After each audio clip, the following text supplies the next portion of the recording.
Sekarang kita sedang berada di salah satu museum yang berada di Kota Malang, yaitu Museum Brawijaya.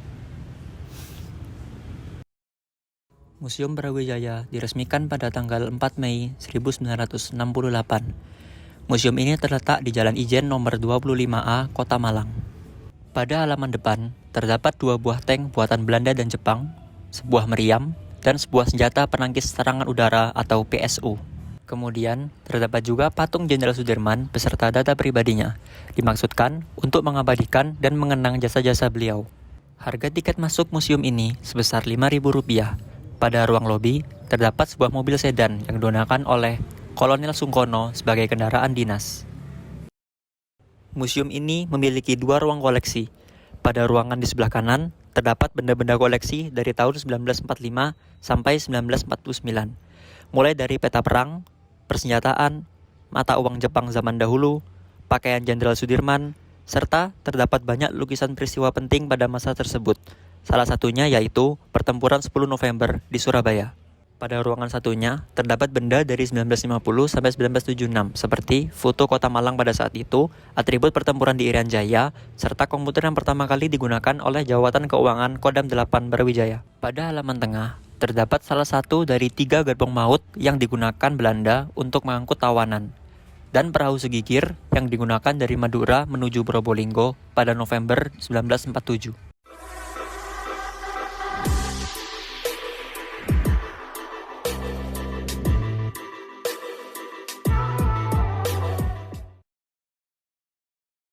Assalamualaikum warahmatullahi wabarakatuh. Perkenalkan, nama saya Muhammad Iqbal Darmawan. Saya dari kelompok 6 dengan NRP 501-820-1111. Pada kesempatan kali ini saya berkunjung ke Hotel Majapahit, di mana hotel ini merupakan hotel mewah yang terletak di Jalan Tunjungan, Surabaya. Hotel ini dibangun pada tahun 1910 dengan nama awal LSM dan sempat mengalami beberapa pergantian nama menjadi Hotel Oranye, Hotel Yamato, Hotel Hoteru, dan sekarang dinamakan Hotel Majapahit. Salah satu momen perjuangan di hotel ini terjadi pada tanggal 19 September 1945, yakni insiden bendera. Peristiwa bermula ketika sekelompok orang Belanda yang dipimpin oleh Mr. Klukman mengibarkan bendera merah putih biru di puncak sebelah kanan hotel. Para pejuang Indonesia melakukan perobekan warna biru pada bendera Belanda yang mengakibatkan bendera hanya tersisa warna merah dan putih, sehingga membentuk bendera Republik Indonesia. Insiden bendera itu mengakibatkan terbunuhnya Mr. Klukman.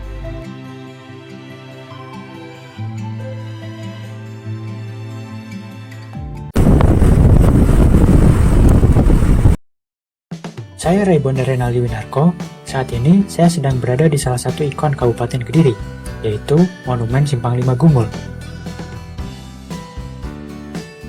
Monumen Simpang 5 Gumul, atau sering disingkat SLG ini, diresmikan pada tahun 2008 dan terletak di Desa Tugurejo, Kecamatan Ngasem, Kabupaten Kediri, Jawa Timur. Monumen ini memiliki bentuk yang menyerupai Arc de Triomphe yang ada di kota Paris. Beberapa sumber mengatakan bahwa SLG dibangun karena terinspirasi dari Raja Kediri, Joyoboyo, yang ingin menyatukan 5 wilayah di Kabupaten Kediri. Pada setiap sisi monumen, terdapat relief-relief yang menggambarkan sejarah, kesenian, dan kebudayaan Kediri.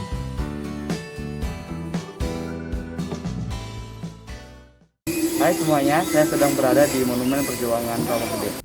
Monumen ini berada di Dusun Rawagede, Desa Balongsari, Kecamatan Rawamerta, Karawang. Monumen ini dibangun pada tahun 1995 dan diresmikan pada 12 Juli 1996. Monumen Rawagede dibangun untuk mengenang peristiwa pembantaian penduduk Kampung Rawagede, Karawang oleh tentara Belanda sewaktu melancarkan agresi militer pertamanya.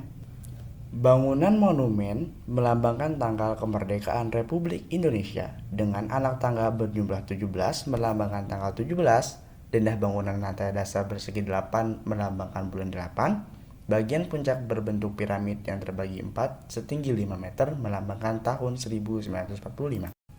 Terdapat 2 lantai dalam bangunan monumen tersebut. Pada ruang lantai bawah terdapat diorama peristiwa pembantaian warga oleh tentara Belanda. Dan pada lantai atas terdapat patung perunggu yang menggambarkan seorang ibu yang di pangkuannya terkulai tubuh suami dan anaknya yang tewas tertembak.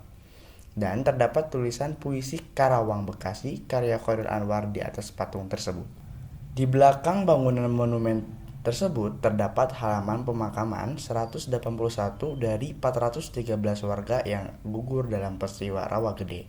Sekarang, monumen ini terawat dengan baik oleh warga sekitar. Monumen tersebut mencerminkan akan beratnya perjuangan para pahlawan dan kita harus menghargai perjuangan mereka. Sekian, terima kasih.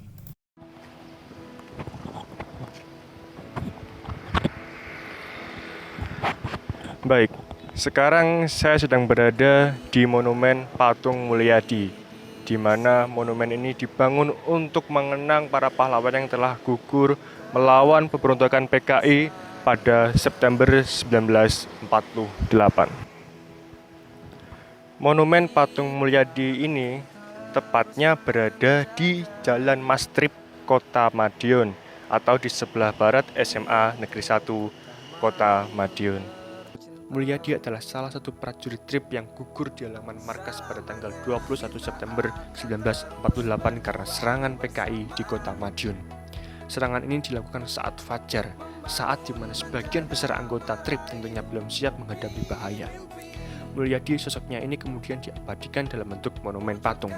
Dengan monumen ini kita bisa mengenang begitu besarnya semangat para pelajar yang berjiwa patriotik, dengan gigih dan berani menentang TRIP bahkan mengangkat senjata untuk melawan musuh pengkhianat kesatuan bangsa, mengikis habis terhadap pemberontakan komunis di Indonesia.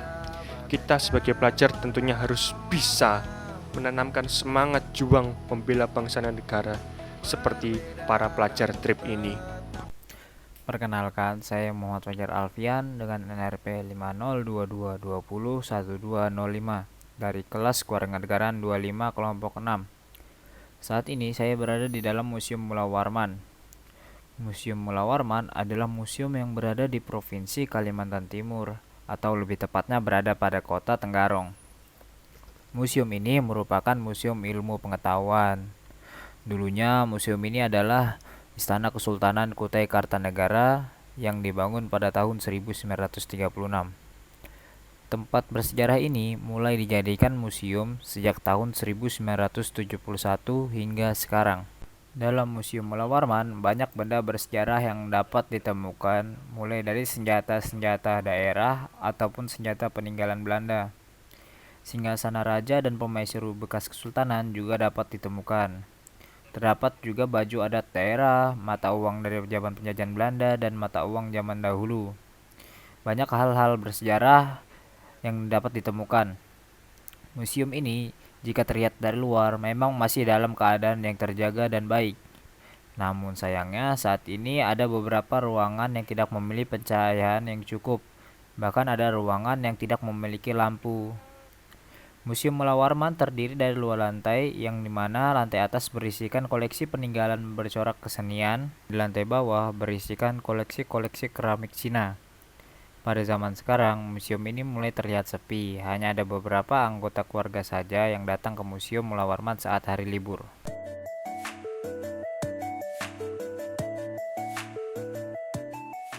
Salam kenal, nama saya Krishna akan menceritakan sejarah dari Monumen Jayandaru. Monumen Jayandaru merupakan monumen setinggi 25 meter yang dibangun di kota Sidoarjo, tepatnya di alun-alun. Monumen Jayandaru dibangun oleh perusahaan pengolahan hasil laut PT Sekar Laut dari dana CSR atau Corporate Social Responsibility. Monumen Jayandaru pada awalnya memiliki patung-patung manusia yang menggambarkan aktivitas masyarakat yang mayoritasnya bekerja sebagai petani dan nelayan. Tetapi, karena monumen tersebut memiliki patung manusia, kalangan ormas Islam memprotes agar patung-patung pada Monumen Jayandaru diturunkan dan digantikan dengan bentuk lain. Menurut Sekretaris GP Ansor Sidoarjo, Riza Ali Faizin, bahwa Sidoarjo sebagai salah satu kota di Jawa Timur tidak setuju dengan pembangunan patung manusia dengan bentuk sempurna, karena patung manusia yang sempurna dianggap menyembah berhala dalam agama Islam. Riza juga mengatakan kepada wartawan, "Jika tidak segera dibongkar, kami akan segel patung tersebut hari ini juga." Sudah lebih dari sebulan, mereka berjanji merubah bentuk patung Jayandaru tersebut, tapi belum dilaksanakan. pada akhirnya patung-patung pada Monumen Jayandaru diturunkan. hanya meninggalkan pot bunga sebelum diresmikan. Berikut merupakan kisah pendek dari Monumen Jayandaru. Terima kasih telah menonton.